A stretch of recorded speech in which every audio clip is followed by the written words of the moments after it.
Price the lord. ಕರ್ತನಾಮಕ್ಕೆ ಮಹಿಮೆಯುಂಟಾಗಲಿ.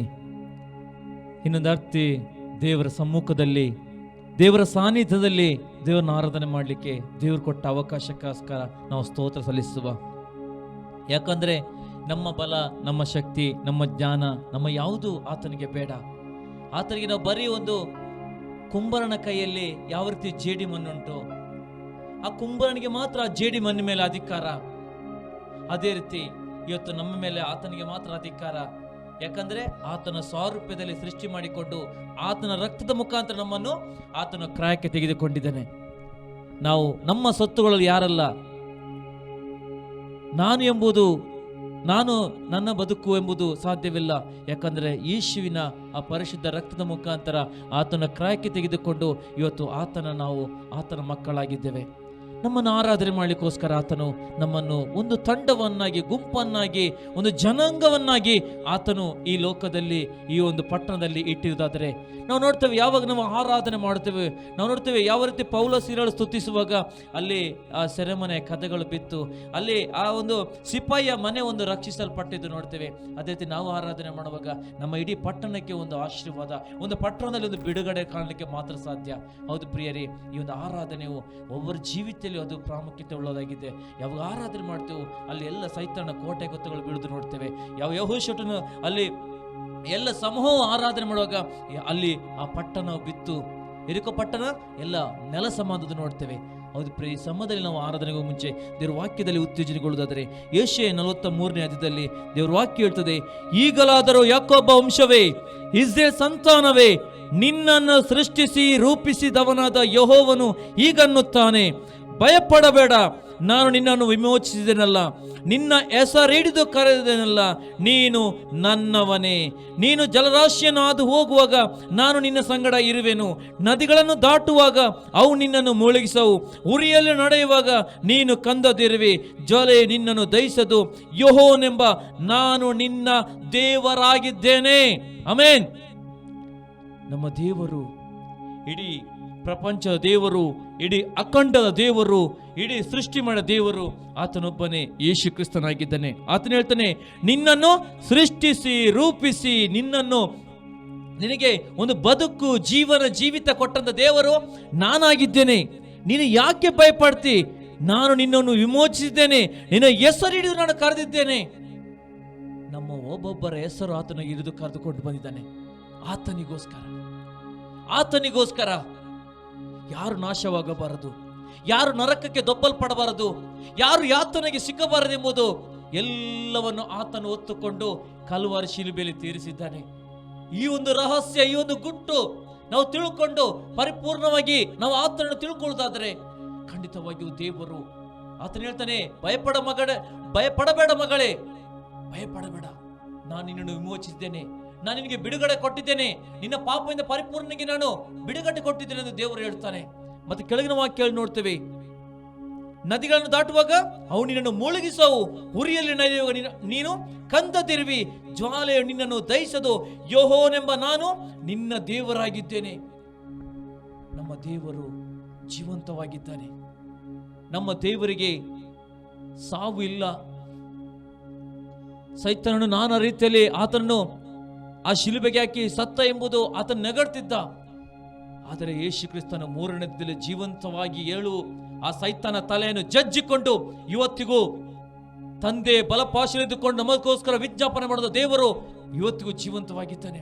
ಇವತ್ತಿಗೂ ಅಪ್ಪ ತಂದೆ ಕರೆಯುವಾಗ ಆತ ನಮ್ಮ ಸಮ್ಮುಖಕ್ಕೆ ಆತನ ಸಾನ್ನಿಧ್ಯವು ನಮಗೆ ಬರುತ್ತದೆ ನೋಡ್ತೇವೆ ಪ್ರಿಯರೇ. ಅಂತ ದೇವರ ಸಾನ್ನಿಧ್ಯಕ್ಕೆ ನಾವು ಈ ಸಮಯದಲ್ಲಿ ಬಂದಿದ್ದೇವೆ ಪ್ರಿಯರೇ. ನಾವು ಆತನಿಗೆ ಭಯಭಕ್ತಿ ಆರಾಧನೆ, ನಾವು ನಮ್ಮನ್ನು ತಗ್ಗಿಸಿಕೊಂಡು ನಮ್ರವಾಗಿ ಆತನಿಗೆ ಆರಾಧನೆ ಬೇಕು. ಯಾವಾಗ ನಾವು ತಗ್ಗಿಸಿಕೊಂಡು ಆತನ ಸಾನ್ನಿಧ್ಯವನ್ನು ಬಯಸ್ತೇವೋ, ಆತನ ಪರಿಶುದ್ಧವಾದ ಸಾನ್ನಿಧ್ಯ, ಅದು ನಾವು ನೋಡ್ತೇವೆ, ಯಾವುದೊಂದು ಬೇಡದ ವಸ್ತು ಆತನ ಸಾನ್ನಿಧ್ಯಕ್ಕೆ ಸೇರುವುದಿಲ್ಲ. ಯಾಕಂದ್ರೆ ಆತನ ಸಾನ್ನಿಧ್ಯ ಅಷ್ಟು ಪರಿಶುದ್ಧವಾದದ್ದು. ಅದಕ್ಕೋಸ್ಕರ ನಾವು ಆತನ ಸಾನ್ನಿಧ್ಯಕ್ಕೆ ನಾವು ಬಂದಿದ್ದೇವೆ. ನಮ್ಮನ್ನು ತಗ್ಗಿಸಿಕೊಳ್ಳುವ ಆತನ ಆರಾಧನೆ, ಆತನನ್ನು ಘನಪಡಿಸುವಾಗ, ಆತನ ಮಹಿಮೆಯನ್ನು ಪಡಿಸುವಾಗ ಆತನ ಮಹಿಮೆಯು ನಮ್ಮ ಮಧ್ಯದಲ್ಲಿ ಹಿಡಿದು ಬರುತ್ತದೆ. ನಾವು ಪ್ರಾರ್ಥನೆ ಪೂರ್ವಕವಾಗಿ ನಮ್ಮ ಜೀವಂತ ದೇವರನ್ನು ನಾವು ಆರಾಧಿಸಲಿಕ್ಕೆ ಹೋಗುವಾಗ ನಮ್ಮನ್ನು ತಗ್ಗಿಸಿಕೊಂಡು ಪ್ರಾರ್ಥನೆ ಪೂರ್ವಕವಾಗಿ ಹೋಗುವ. ಸ್ವರ್ಗೀಯ ನಮ್ಮ ತಂದೆ ದೇವರೇ, ನಿನ್ನ ವಾಕ್ಯ ಹೇಳ್ತದೆ, ನಾನಿನ್ನ ದೇವರು. ಯಾಕೆ ಭಯಪಡ್ತಿದ್ದಿ ಮಗನೇ? ಯಾಕೆ ಭಯಪಡ್ತಿದ್ದಿ ಮಗಳೇ? ನಾನು ನಿನ್ನನ್ನು ವಿಮೋಚಿಸಿದ್ದೇನೆ. ಇಸ್ರಾಯೇಲನ್ನು ಸೃಷ್ಟಿಸಿ ರೂಪಿಸಿದವನು ನಾನಲ್ಲವೋ? ನೀನು ನದಿಯಲ್ಲಿ ದಾಟುವಾಗ ನಿನ್ನನ್ನು ನಾನು ಕಾಪಾಡಿದ್ದೇನೆ. ಹೌದು, ಜ್ವಾಲೆ ನಿನ್ನನ್ನು ದಹಿಸದು. ನಿನ್ನನ್ನು ಯಾವುದು ಜನರು ನಿನ್ನನ್ನು ಮುಟ್ಟುವುದಿಲ್ಲ. ಯಾಕಂದ್ರೆ ನಾನು ನಿನ್ನನಿಗೆ ಬಿಡುಗಡೆ ಕೊಟ್ಟಿದ್ದೆ ಎಂಬುದು. ಹೌದು ಕರ್ತನೆಪ್ಪ, ನಿನ್ನ ವಾಕ್ಯದ ಪ್ರಕಾರ ನಮ್ಮನ್ನು ತಗ್ಗಿಸಿಕೊಂಡು ನಿನ್ನ ಸಾನ್ನಿಧ್ಯ ಆರಾಧನೆ ಮಾಡಲಿಕ್ಕೆ ಬಂದೆ ಪವಿತ್ರಾತ್ಮನೇ. ನೀನೇ ನಮ್ಮ ಮಧ್ಯದಲ್ಲಿ ಇರಿದುಕೊಂಡು ನಿನ್ನ ಮಹಿಮೆಯಿಂದ ನಮ್ಮನ್ನು ತುಂಬಿಸಿಕೊಂಡು ಪರಿಶುದ್ಧಾತ್ಮನೇ, ಪ್ರಾರಂಭದ ಕಡದಕ್ಕೆಲ್ಲವೂ ನಿನ್ನ ಅಥಾರಿಟಿಗೆ ಒಪ್ಪಿಸಿಕೊಟ್ಟಿದ್ದೇವೆ. ನಮ್ಮ ಜ್ಞಾನ, ನನ್ನ ಬಲ, ನಮ್ಮ ಶಕ್ತಿ ಯಾವ ತುಂಬದೆ ಪವಿತ್ರಾತ್ಮನ ಶಕ್ತಿಯಿಂದ ನೀನು ಕಾರ್ಯ ಮಾಡು. ನೀನು ಮಹಿಮೆ ಒಂದು ಯೇಸುವಿನ ನಾಮದಲ್ಲಿ ಪ್ರಾರ್ಥನೆ ಬೇಡೊಂದಿದ್ದೇನೆ ತಂದೆ, amen. Praise the lord, praise the lord. ಕರ್ತ ನಮಗೆ ಸ್ತೋತ್ರ ಹೇಳುವ. ನಾವು ಕೈಗಳನ್ನು ತಟ್ಟುತ್ತಾ, ನೀನನ್ನ ಜೊತೆಗಿರಲು ನನಗೆಂದಿಗೂ ಭಯವಿಲ್ಲ, ನೀನನ್ನ ಜೊತೆಗಿರಲು ನನಗೆಂದಿಗೂ ಸೋಲೇ ಇಲ್ಲ. ಫರೋಹನ ಎದ್ದರು, ಗೊಲ್ಯಾತನ ನಿಂತರು, ನೀ ನನ್ನ ಜೊತೆಯಲ್ಲಿ ಇರುವೆ ದೇವ. ಈ ಸಮಯದಲ್ಲಿ ಆರ್ಭಟಿಸಿಕೊಂಡು ಜಯಘೋಷ ಮೊಳಗಿಸ ಆತನ ನಾಮವನ್ನು ಈ ಸಮಯದಲ್ಲಿ ಕೊಂಡಾಡೋಣ. ಥ್ಯಾಂಕ್ ಯು ಗಾಡ್ ರಾಜ.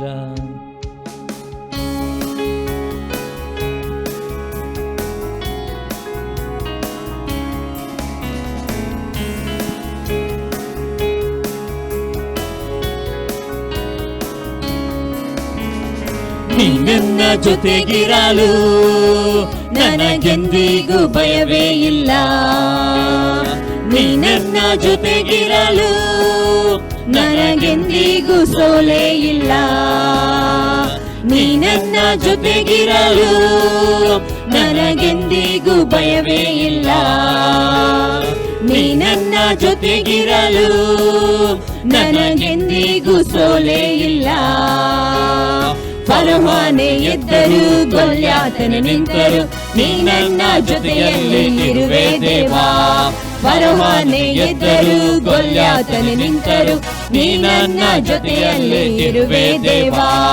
ಯೇಸುವೇ ನೀ ನನ್ನ ಬಲವು, ಯೇಸುವೇ ನೀ ನನ್ನ ಜಯವು, ಯೇಸುವೇ ನೀ ನನ್ನ ಧೈರ್ಯವು, ಯೇಸುವೇ ನೀ ನನ್ನೆಲ್ಲವೂ, ಯೇಸುವೇ ನೀ ನನ್ನ ಬಲವು, ಯೇಸುವೇ ನೀ ನನ್ನ ಜಯವು, ಯೇಸುವೇ ನೀ ನನ್ನ ಧೈರ್ಯವು, ಯೇಸುವೇ ನೀ ನನ್ನೆಲ್ಲವೂ. ನೀ ನನ್ನ ಜೊತೆಗಿರಲು ನನಗೆಂದಿಗೂ ಭಯವೇ ಇಲ್ಲ, ನೀ ನನ್ನ ಜೊತೆಗಿರಲು ನನಗೆಂದಿಗೂ ಸೋಲೇ ಇಲ್ಲ. ಸಿಂಹದ ಗವಿಯಲ್ಲಿ ದಾನಿಯೇಲನ ಜೊತೆಗಿದ್ದು ಕಾದದ್ದು ನೀನೆ ತಾನೇ, ಉರಿಯುವ ಬೆಂಕಿಯಿಂದ ನಿನ್ನ ಭಕ್ತರನ್ನು ಜೊತೆಗಿದ್ದು ಬಿಡಿಸಿದ್ದು ನೀನೆ ತಾನೇ. ಸಿಂಹದ ಗವಿಯಲ್ಲಿ ದಾನಿಯೇಲನ ಜೊತೆಗಿದ್ದು ಕಾದದ್ದು ನೀನೆ ತಾನೇ, ಉರಿಯುವ ಬೆಂಕಿಯಿಂದ ನಿನ್ನ ಭಕ್ತರನ್ನು ಜೊತೆಗಿದ್ದು ಬಿಡಿಸಿದ್ದು ನೀನೆ ತಾನೇ. ನೀನು ನನ್ನಯ ದೇವರು ಯೇಸುವೇ, ನೀನು ನನ್ನಯ ಕುರುಬನು ಯೇಸುವೇ, ನೀನು ನನ್ನಯ ದೇವರು ಯೇಸುವೇ, ನೀನು ನನ್ನಯ ಕುರುಬನು ಯೇಸುವೇ. ಯೇಸುವೇ ನೀ ನನ್ನ ಬಲವು, ಯೇಸುವೇ ನೀ ನನ್ನ ಜಯವು, ಯೇಸುವೇ ನೀ ನನ್ನ ಧೈರ್ಯವು, ಯೇಸುವೇ ನೀ ನನ್ನೆಲ್ಲವೂ, ಯೇಸುವೇ ನೀ ನನ್ನ ಬಲವು, ಯೇಸುವೇ ನೀ ನನ್ನ ಜಯವು, ಯೇಸುವೇ ನೀ ನನ್ನ ಧೈರ್ಯವು, ಯೇಸುವೇ ನೀ ನನ್ನೆಲ್ಲವೂ. ನೀ ನನ್ನ ಜೊತೆಗಿರಲು ನನಗೆಂದಿಗೂ ಭಯವೇ ಇಲ್ಲ, ನೀ ನನ್ನ ಜೊತೆಗಿರಲು ನನಗೆಂದಿಗೂ ಸೋಲೇ ಇಲ್ಲ. ಕಷ್ಟ ನಷ್ಟ ನೀಗಿ ಹೋಗುತ್ತೆ ನೀನು ನನ್ನ ಜೊತೆಗಿರಲು, ಚಿಂತೆ ಕಣ್ಣೀರು ಮಾಯವಾಗುತ್ತೆ ನೀನು ನನ್ನ ಜೊತೆಗಿರಲು. ಕಷ್ಟ ನಷ್ಟ ನೀಗಿ ಹೋಗುತ್ತೆ ನೀನು ನನ್ನ ಜೊತೆಗಿರಲು, ಚಿಂತೆ ಕಣ್ಣೀರು ಮಾಯವಾಗುತ್ತೆ ನೀನು ನನ್ನ ಜೊತೆಗಿರಲು.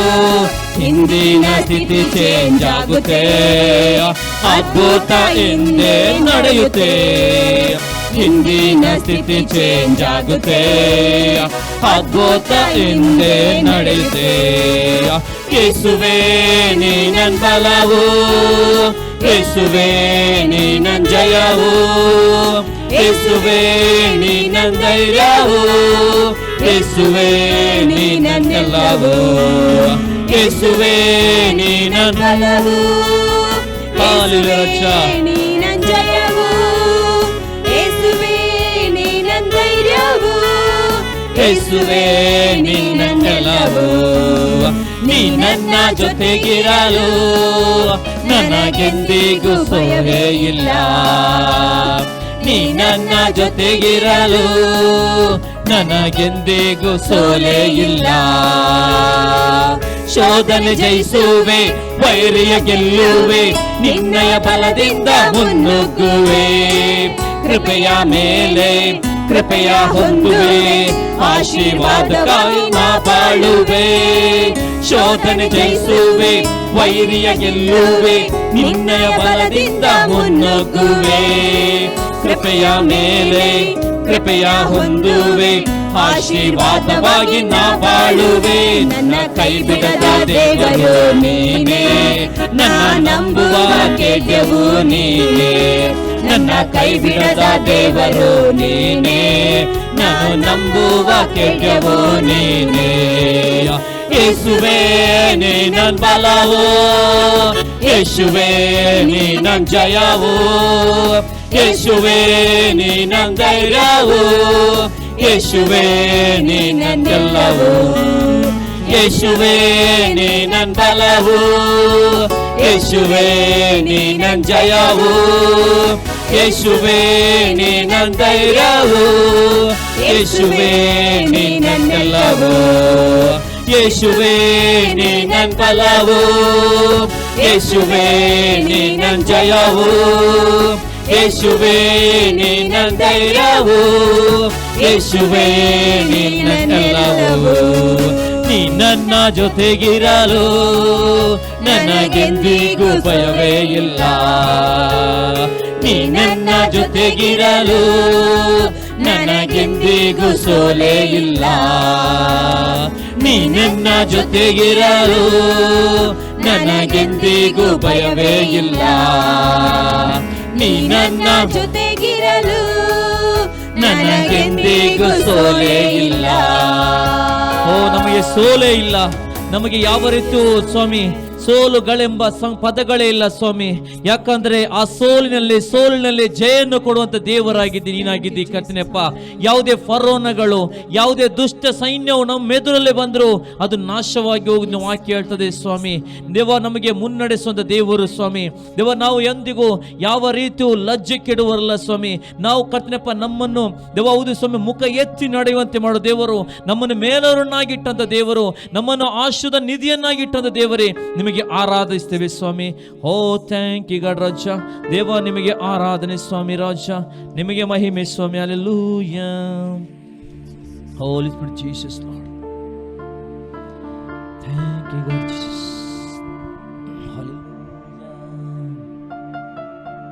Hallelujah ರಾಜ, ನಿಮಗೆ ಆರಾಧನೆ ಸ್ವಾಮಿ. ದೇವ ಕೊನೆಯ ಕಾಲಘಟ್ಟದಲ್ಲಿ ಸ್ವಾಮಿ ನಿನ್ನ ಅಭಿಷೇಕದಲ್ಲಿ ಸ್ವಾಮಿ ನಮ್ಮನ್ನು ತುಂಬಿಸು. ನಿನ್ನ ಬೆಂಕಿಯಾಗಿ ನಮ್ಮ ಜೀವಿತದಲ್ಲಿ ಇಳಿಬಹುದು ಸ್ವಾಮಿ.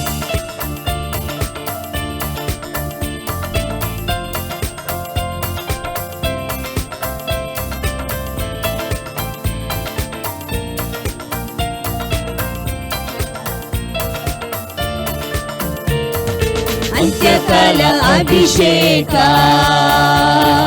ಸಕಲ ಜನರ ಮೇಲೆ, ಸುಗ್ಗಿ ಕಾಲ ಸಮಯವಲ್ಲೋ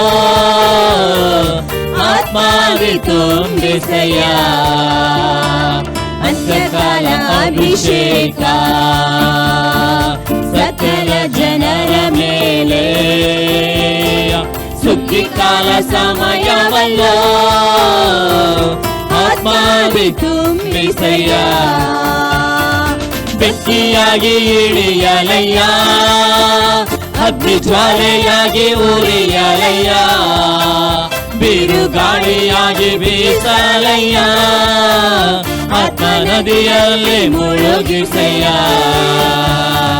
ಬೆಂಕಿಯಾಗಿ ಇಳಿಯಲಯ್ಯ, ಅಗ್ನಿ ಜ್ವಾಲೆಯಾಗಿ ಉರಿಯಲಯ್ಯ, ಬಿರುಗಾಳಿಯಾಗಿ ಬೀಸಲಯ್ಯ, ಆತ್ಮ ನದಿಯಲ್ಲಿ ಮುಳುಗಿಸಯ್ಯ.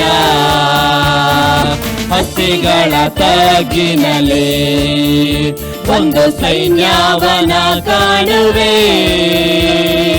ಅಧಿಕಾರವ ನೀಡಯ್ಯ, ಇಂದು ಆತ್ಮಾದಿ ಪ್ರವಹಿಸಲು.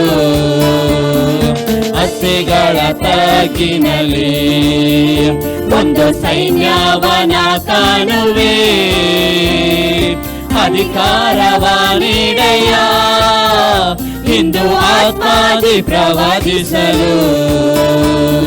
ಬೆಂಕಿಯಾಗಿ ಇಳಿಯಲಯ್ಯ, ಅಗ್ನಿ ಜ್ವಾಲೆಯಾಗಿ ಉರಿಯಲಯ್ಯ, ಬಿರುಗಾಳಿಯಾಗಿ ಬೀಸಲಯ್ಯ, ಆತ್ಮ ನದಿಯಲ್ಲಿ ಮುಳುಗಿಸಯ್ಯ. ಬೆಂಕಿಯಾಗಿ ಇಳಿಯಲಯ್ಯ, ಅಗ್ನಿ ಜ್ವಾಲೆಯಾಗಿ ಉರಿಯಲಯ್ಯ, ಬಿರುಗಾಳಿಯಾಗಿ ಬೀಸಲಯ್ಯ, ಆತ್ಮ ನದಿಯಲ್ಲಿ ಮುಳುಗಿಸಯ್ಯ. ಕರ್ಮೆಲಿನ ಪ್ರಾರ್ಥನೆಯು ಒಂದು ಕೈವೇಗನ ಕಾಣುವೆ, ಆಹಾಬ ನಡುಗುವಂತೆ ಅಗ್ನಿ ಮಳೆಯಾಗಿ ಸುರಿಯಲಯ್ಯ. ಕರ್ಮೆಲಿನ ಪ್ರಾರ್ಥನೆಯು ಒಂದು ಕೈವೇಗನ ಕಾಣುವೆ, ಆಹಾಬ ನಡುಗುವಂತೆ ಅಗ್ನಿ ಮಳೆಯಾಗಿ ಸುರಿಯಲಯ್ಯ.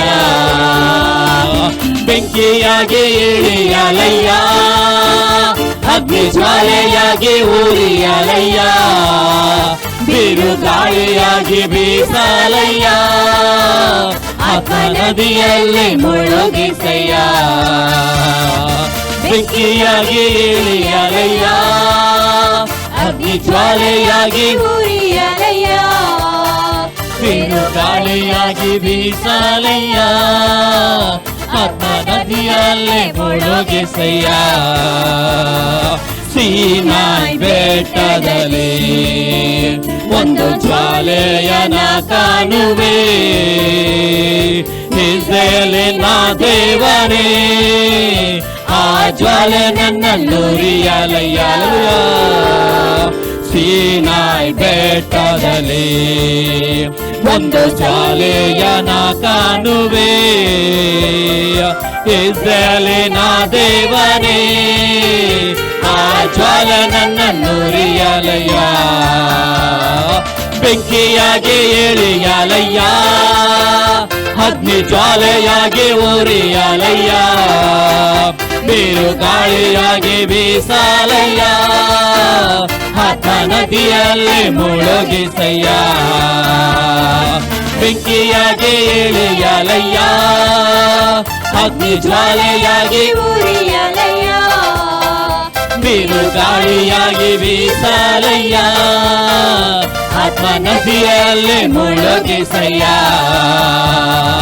ಬೆಂಕಿಯಾಗಿ ಇಳಿಯಲಯ್ಯ, ಅಗ್ನಿ ಜ್ವಾಲೆಯಾಗಿ ಉರಿಯಲಯ್ಯ, ಬಿರುಗಾಳಿಯಾಗಿ ಬೀಸಲಯ್ಯ, ಆತ್ಮ ನದಿಯಲ್ಲಿ ಮುಳುಗಿಸಯ್ಯ.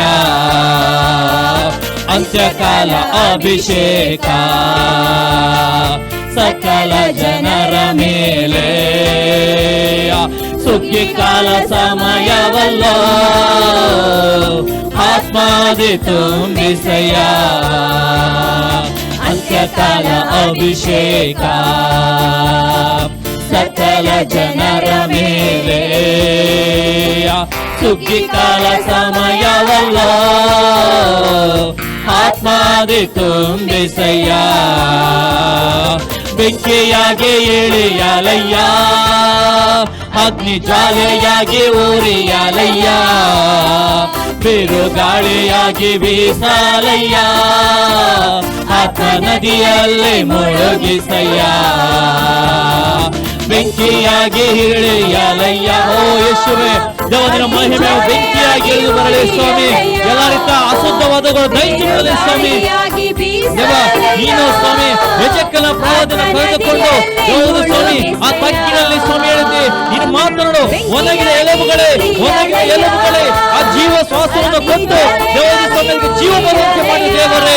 ಓ ಯೇಸುವೆ, ಈ ಕೊನೆಯ ಕಾಲಘಟ್ಟದಲ್ಲಿ ಸ್ವಾಮಿ ಎಲ್ಲ ರೀತಿಯ ಅಶುದ್ಧವಾದಗಳನ್ನು ದೇವರು ನಾಶ ಮಾಡುವ ದೇವರು ನಿನ್ನ ನದಿಯಲ್ಲಿ ಸ್ವಾಮಿ ದೇವರು ಕಟ್ಟಪ್ಪ ಈ ಜಾಡೋಷ್ಟದ ಮಹಿಮೆ, ಈ ಜಾಡೋಷ್ಟದ ಮಹಿಮೆ, ದೇವ ಸೊಂಟದ ಮಹಿಮೆ, ಆ ಮೊದಲನೇ ಮಹಿಮೆ ಸ್ವಾಮಿ ನೀನು ಕೊಡುವಂತ ದೇವರಾಗಿದೆ ಸ್ವಾಮಿ.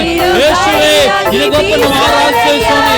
ಈ ಅಂತ್ಯ ಕಾಲದಲ್ಲಿ ಸ್ವಾಮಿ, ಈ ಕೊನೆಯ ಕಾಲಘಟ್ಟದಲ್ಲಿ ನಿನ್ನ ಮಹಿಮೆಯು ಇಮ್ಮಡಿಯಾದ ಅಭಿಷೇಕವು, ಇಮ್ಮಡಿಯಾದ ಅಭಿಷೇಕದಿಂದ ನೀನು ತುಂಬಿಸಬೇಕಾಗಿ ಪ್ರಾರ್ಥಿಸಿಕೊಳ್ಳುತ್ತೇವೆ. ಯೇಸುವಿನ ನಾಮದಲ್ಲಿ ಒಂದು ಅದ್ಭುತವನ್ನು ಕಾಣಲು, ಒಂದು ಅದ್ಭುತವನ್ನು ಕಾಣಲು ಸ್ವಾಮಿ. ದೇವಸ್ಥಾನ ಬೆಟ್ಟದಲ್ಲಿ ಕಂಡಂತ ಅದ್ಭುತ, ಆ ಕಾರ್ಮೆಲ್ಲ ಬೆಟ್ಟದಲ್ಲಿ ಕಂಡಂತ ಅದ್ಭುತ ಇವತ್ತು ಒಬ್ಬೊಬ್ಬರ ಜೀವಿತದಲ್ಲೂ ಒಂದು ಕುಟುಂಬದಲ್ಲಿ ಸ್ವಾಮಿ ಒಂದು ಅದ್ಭುತವನ್ನು ಕಾಣப்படுತ್ತದೆ. ನೀನು ಕಾರ್ಯ ಮಾಡೋಕ್ಕಾಗಿ ಪ್ರಾರ್ಥಿಸಿಕೊಳ್ಳುತ್ತೇವೆ. ಯೇಸುವಿನ ನಾಮದಲ್ಲಿ ಒಂದು ಅದ್ಭುತ ಕಾಣಪಡಲಿ, ಯೇಸುವಿನ ನಾಮದಲ್ಲಿ ಒಂದು ಬಿಡುಗಡೆ ಕಾಣಪಡಲಿ, ಯೇಸುವಿನ ನಾಮದಲ್ಲಿ ಒಂದು ಮಹಿಮೆ ತುಂಬಪಡಲಿ. ಯೇಸುವಿನ ಓ ಯೇಸುವೇ, ಓ ಅಲ್ಲೆಲ್ಲ ರಾಜ, ಓ ಥ್ಯಾಂಕ್ ಯು ಗಾಡ್. ರಾಜಾ ನಿಮಗೆ ಸ್ತೋತ್ರ. ಉರಿಯಲಯ್ಯ, ನಿನ್ನ ಮಹಿಮೆ ಉರಿಯಲಿ, ನಿನ್ನ ಅಗ್ನಿ ಇಳಿಯಲಿ, ನಿನ್ನ ಮಹಿಮೆ ತುಂಬಿಸಲಿ. ಓ ಯೇಸುವೇ, ಓ ಥ್ಯಾಂಕ್ ಯು, ಓ ಥ್ಯಾಂಕ್ ಯು. ಹಾಲೆಲೂಯಾ ರಾಜ. ದೇವಾ, ನಿನ್ನ ಮಹಿಮೆ ಸ್ವಾಮಿ, ನಿನ್ನ ಮಹಿಮೆಯಿಂದ ಸ್ವಾಮಿ. ಹೌದು ಕರ್ತನ ಪಾದದಿಂದ ಮೊನಕಾಲಿನ ಸೊಂಟ ಸ್ವಾಮಿ, ಸೊಂಟದಲ್ಲಿ ಈಜಾಡುವಷ್ಟಂತ ಮಹಿಮೆ ಸ್ವಾಮಿ. ದೇವ, ಈ ಕೊನೆಯ ಕಾಲಘಟ್ಟದಲ್ಲಿ ಸ್ವಾಮಿ ಒಂದು ದೇವ ಆ ಕಾರ್ಮೆಲ ಬೆಟ್ಟದಲ್ಲಿ ಏನು ನಡೆಯಿತು ಸ್ವಾಮಿ, ದೇವ ಸೀನೆ ಬೆಟ್ಟದಲ್ಲಿ ಏನು ನಡೆಯಿತು ಸ್ವಾಮಿ. ಇವತ್ತು ಒಂದೊಂದು ಕುಟುಂಬದಲ್ಲಿ ಒಂದು ಅದ್ಭುತವನ್ನು ಕಾಣಲು ಪಡಲಿ, ಒಂದು ಕುಟುಂಬದಲ್ಲಿ ಒಂದು ಬಿಡುಗಡೆಯಲ್ಲಿ ಕಾಣಲು ಪಡಲಿ ನಾಮದಲ್ಲಿ ಸ್ವಾಮಿ. ದೇವ, ಕೊನೆಯಲ್ಲಿ ನಾವು ಹೇಳ್ತೇವೆ ಸ್ವಾಮಿ, ಅತಿಯಾಗಿ ನೀನು ಪ್ರೀತಿ ಮಾಡಿದ ದೇವರು ಸ್ವಾಮಿ, ತಾಯಿಗಿಂತ ಹೆಚ್ಚಾಗಿ ಸ್ವಾಮಿ, ತಂದೆಗಿಂತ ಹೆಚ್ಚಾಗಿ, ಈ ಲೋಕದ ಸಂಬಂಧಕ್ಕಿಂತಲೂ ಹೆಚ್ಚಾಗಿ ನಮ್ಮನ್ನು ಪ್ರೀತಿಸುವಂಥದ್ದಲ್ಲಿ ಯಾರೆಲ್ಲ ಇರುವುದಾದ್ರೆ ಅದು ಯೇಸು ಕ್ರಿಸ್ತನ ಒಬ್ಬನೇ. ಆತನ ಪ್ರೀತಿಗೆ ಕೊನೆ ಇಲ್ಲ, ಆತನ ಪ್ರೀತಿಗೆ ಅದು ಯಾವುದೊಂದು ಸ್ವಾರ್ಥದ ಪ್ರೀತಿ ಅಲ್ಲ, ಅದು ಅಗಾಪ್ಯವಾದ ಪ್ರೀತಿ, ಅದು ಅಗಮ್ಯವಾದ ಪ್ರೀತಿ. ಅದಕ್ಕೋಸ್ಕರ ಈ ಸಮಯದಲ್ಲಿ ನಾವೆಲ್ಲರೂ ಮೊಣಕಾಲುಗಳು ಬಾಗಿಕೊಳ್ತಾ, ನಾವು ತಗ್ಗಿಸಿಕೊಳ್ತಾ ಈ ಸಮಯದಲ್ಲಿ ಈ ಒಂದು ಕೊನೆಯದಾಗಿ ನಮ್ಮನ್ನು ನಾವು ಆತನ ಸಾನ್ನಿಧ್ಯದಲ್ಲಿ ನಮ್ಮನ್ನು ಒಪ್ಪಿಸಿಕೊಳ್ಳೋಣ. Thank you God. Jesus.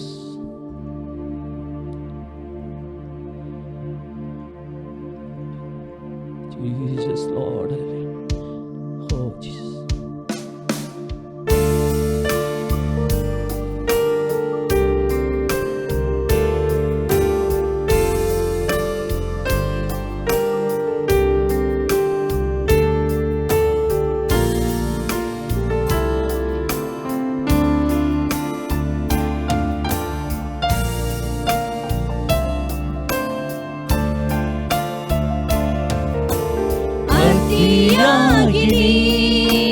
ಪ್ರೀತಿ ಮಾಡಿದೆ, ಅತಿಯಾಗಿ ಪ್ರೀತಿ ಮಾಡಿದೆ, ತಾಯಿಗಿಂತ ಶ್ರೇಷ್ಠ ನಿನ್ನ ಪ್ರೀತಿಯು,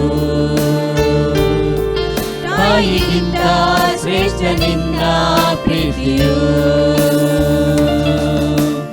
ಅತಿಯಾಗಿ ಪ್ರೀತಿ ಮಾಡಿದೆ, ಅತಿಯಾಗಿ ಪ್ರೀತಿ ಮಾಡಿದೆ, ತಾಯಿಗಿಂತ ಶ್ರೇಷ್ಠ ನಿನ್ನ ಪ್ರೀತಿಯೋ, ತಾಯಿಗಿಂತ ಶ್ರೇಷ್ಠ ನಿನ್ನ ಪ್ರೀತಿಯೋ.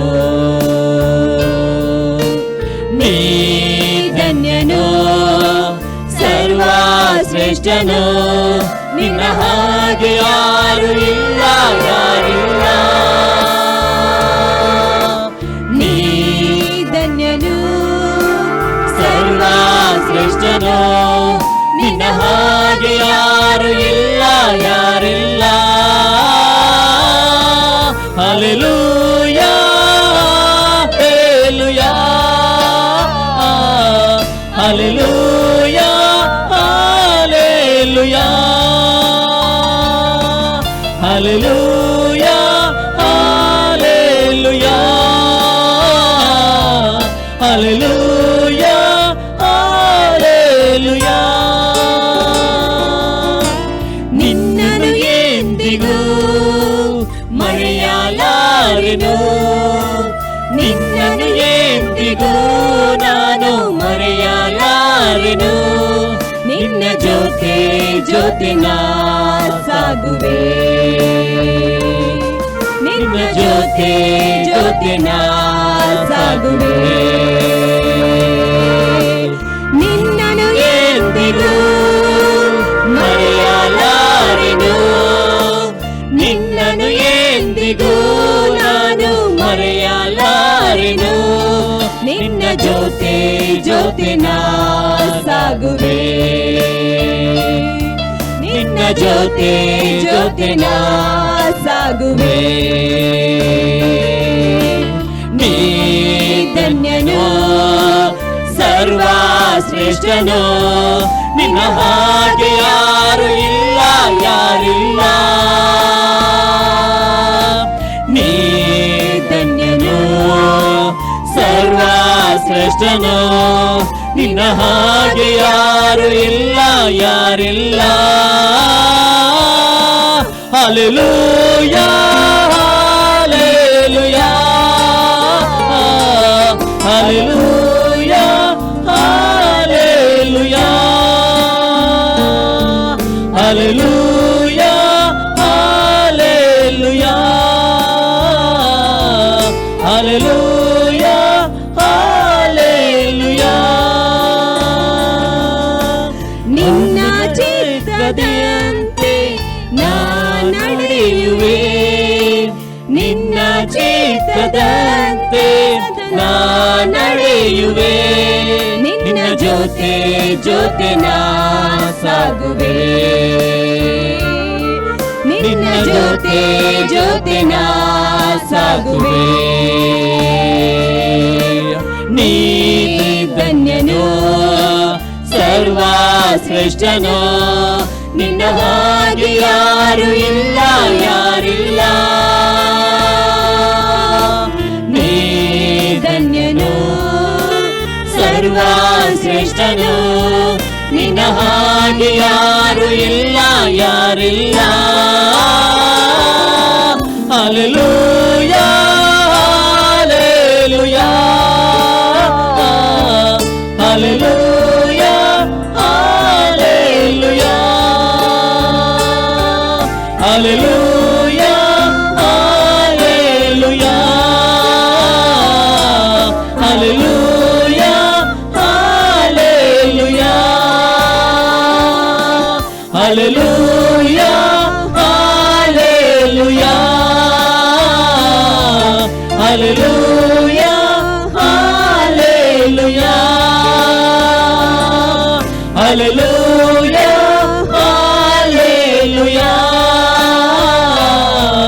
hallelujah, hallelujah, hallelujah. ಓ ಯೇಸುವೇ, ನಿನಗೆ ಮಹಿಮೆ, ನಿನಗೊಬ್ಬನಿಗೆ ಘನತೆ, ನಿನಗೊಬ್ಬನಿಗೆ ಸ್ತೋತ್ರ ರಾಜ. ಓ ಜೀಸಸ್ ಲಾರ್ಡ್ ಅವರ್ ಕಂದರ, ಥ್ಯಾಂಕ್ ಯು ಗಾಡ್, ಹಲ್ಲೆಲೂಯಾ. ನಿನ್ನ ಪ್ರಸನ್ನತೆ ತುಂಬಿಸಕ್ಕಾಗಿ ಸ್ತೋತ್ರ, ನಿನ್ನ ಮಹಿಮೆ ತುಂಬಿಸಕ್ಕಾಗಿ ಸ್ತೋತ್ರ, ನಿನ್ನ ಮಹಿಮೆಯಿಂದಕ್ಕಾಗಿ ಸ್ತೋತ್ರ, ನಿನ್ನ ಅದ್ಭುತವನ್ನು ಅನೇಕರ ಜೀವಿತದಲ್ಲಿ ಬಿಡುಗಡೆ ಕೊಡುವುದಕ್ಕಾಗಿ ಸ್ತೋತ್ರ. ನೀನೊಬ್ಬನೇ ರಕ್ಷಕನು, ನೀನು ಅತಿಯಾಗಿ ಪ್ರೀತಿಸಿದಂತ ದೇವ, ನೀನೊಬ್ಬನೇ ಮಹಿಮೆಗೆ ಯೋಗ್ಯನು ದೇವರೇ. ನಿನಗೆ ಘನತೆ ಸಲ್ಲಿಸ್ತೇವೆ, ನಿಮಗೆ ಸ್ತೋತ್ರ ಸಲ್ಲಿಸ್ತೇವೆ. ಎಲ್ಲ ಸ್ತುತಿ ಘನಮಾನ ಮಹಿಮೆ ನಿನಗೊಬ್ಬನೇ ಸಲ್ಲಿಸ್ತೇನೆ, ಯೇಸುವಿನ ಮುದ್ದಾದ ನಾಮದಲ್ಲಿ ತಂದೆಯೇ. Amen, amen, amen. ಹಲ್ಲೆಲೂಯಾ ರಾಜ. Thank you God. Praise the Lord. ದೇವರ ನಾಮಕ್ಕೆ ಸ್ತೋತ್ರವಾಗಲಿ. ಇವತ್ತಿನ ಸಂದೇಶಕ್ಕೋಸ್ಕರವಾಗಿ ನಮ್ಮ ಕಣ್ಣುಗಳು ಮುಚ್ಚಿಕೊಂಡು ನಾವು ಪ್ರಾರ್ಥನೆ ಮಾಡೋಣ. ಪರಲೋಕದಲ್ಲಿರುವ ತಂದೆ ದೇವರೇ, ಯೇಸು ಕ್ರಿಸ್ತನ ನಾಮದಲ್ಲಿ ನಾವು ನಿನ್ನ ಪಾದ ಸನ್ನಿಧಾನಕ್ಕೆ ನಾವು ಬಂದಿದ್ದೇವೆ. ನಾನು ಧ್ಯಾನ ಮಾಡಿದ ಸಂದೇಶವನ್ನು ನಿನ್ನ ಪವಿತ್ರಾತ್ಮದಲ್ಲಿ ಅಭಿಷೇಕಿಸು. ಪವಿತ್ರಾತ್ಮ ನಿನ್ನ ಸ್ವಾಗತಿಸ್ತೇನೆ. ನಿನ್ನ ನಮ್ಮ ಒಳ್ಳೆಯ ಬೋಧಕನಾಗಿದ್ಕೊಂಡು ಇವತ್ತಿನ ಸಂದೇಶದ ಮುಖಾಂತರವಾಗಿ ನಿನ್ನ ಮಕ್ಕಳ ಸಂಗಡ ಮಾತನಾಡು ಪವಿತ್ರಾತ್ಮನೆ. ಈ ಕೆಲವು ಪ್ರತಿಯೊಂದು ಆತ್ಮಗಳಿಗೆ ಜೀವವನ್ನು, ಪುರಸ್ತವನ್ನು, ಭಕ್ತಿ ಅಭಿವೃದ್ಧಿ ಉಂಟು ಮಾಡಿ ನಾನು ಬೇಡಿಕೊಳ್ತೇನೆ ಯೇಸು ಕ್ರಿಸ್ತನ ನಾಮದಲ್ಲಿ, ಆಮೇನ್. ಇವತ್ತಿನ ಧ್ಯಾನ ಮಾಡ್ತೇವೆ ರೋಮಾಪುರದವರಿಗೆ ಬರೆದ ಪತ್ರಿಕೆ 9ನೇ ಅಧ್ಯಾಯದಲ್ಲಿ 14ರಿಂದ 16 ವಾಕ್ಯಗಳು. ಹಾಗಾದರೆ ಏನು ಹೇಳೋಣ? ದೇವರಲ್ಲಿ ಅನ್ಯಾಯ ಉಂಟು? ಎಂದಿಗೂ ಇಲ್ಲ. ಯಾವನ ಮೇಲೆ ನನ್ನ ಕರುಣೆ ಉಂಟು ಅವನನ್ನು ಕರುಣಿಸುವೆನು, ಯಾವನ ಮೇಲೆ ನನ್ನ ಕನಿಕರವಿದೆಯೋ ಅವನಿಗೆ ಕನಿಕರ ತೋರಿಸುವೆನು ಎಂದು ದೇವರು ಮೋಶೆಗೆ ಹೇಳಿರುತ್ತಾನಷ್ಟೇ. ಆದ್ದರಿಂದ ದೇವರ ದಯವು ಮನುಷ್ಯನಿಗೆ ಇಚ್ಛಿಸುವುದರಿಂದಾಗಲಿ ಪ್ರಯತ್ನಿಸುವುದರಿಂದಾಗಲಿ ದೊರೆಯದೆ ದೇವರು ಕರುಣಿಸುವುದರಿಂದಲೇ ದೊರೆಯುತ್ತದೆ. ಇಲ್ಲಪ್ಪ ಅತಿ ಸ್ಪಷ್ಟವಾಗಿ ಹೇಳ್ತಾ ಪ್ರೇರೆ, ದೇವರಲ್ಲಿ ಅನ್ಯಾಯ ಎಂಬುದು ಇಲ್ಲವಿಲ್ಲ. ಅದು ದೇವರು ಇಲ್ಲಪ್ಪ 14ನೇ ವಾಕ್ಯದಲ್ಲಿ ದೇವರ ದಯವು ಮನುಷ್ಯರಿಗೆ ಇಚ್ಛಿಸುವುದರಿಂದಾಗಲಿ ಪ್ರಯತ್ನಿಸುವುದರಿಂದಾಗಲಿ ದೊರೆಯದೆ ದೇವರು ಕರುಣಿಸುವುದರಿಂದಲೇ ದೊರೆಯುತ್ತದೆ. ಇಲ್ಲಿ ಈ ವಾಕ್ಯದಲ್ಲಿ ನಾವು ದೇವರ ದಯೆಯನ್ನು ನೀವು ಹೊಂದಿಕೊಳ್ಳಬೇಕಾದ್ರೆ ಏನೂ ಮಾಡಿಲ್ಲ. ಅಪ್ಪಸ್ಪಾಡುತ್ತೇನೆ, ದೇವರಲ್ಲಿ ಅನ್ಯಾಯವಿಲ್ಲ.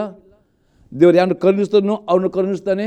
ಆದರೆ ದೇವರ ಕರುಣೆ, ದೇವರ ದಯೆ ನೀವು ಹೊಂದಿಕೊಳ್ಳಬೇಕು. ನಿಮಗೆ ಸಿಗುವಾಗದೆ ಏನು ಮಾಡಬೇಕು, ಯಾವ ರೀತಿ ದೇವರ ಹೊಂದಿಕೊಳ್ಳಬಹುದು ಎಂಬುದಾಗಿ ನಾವು ಕೆಲವು ಸಂಘ ನೋಡೋಪರೆ.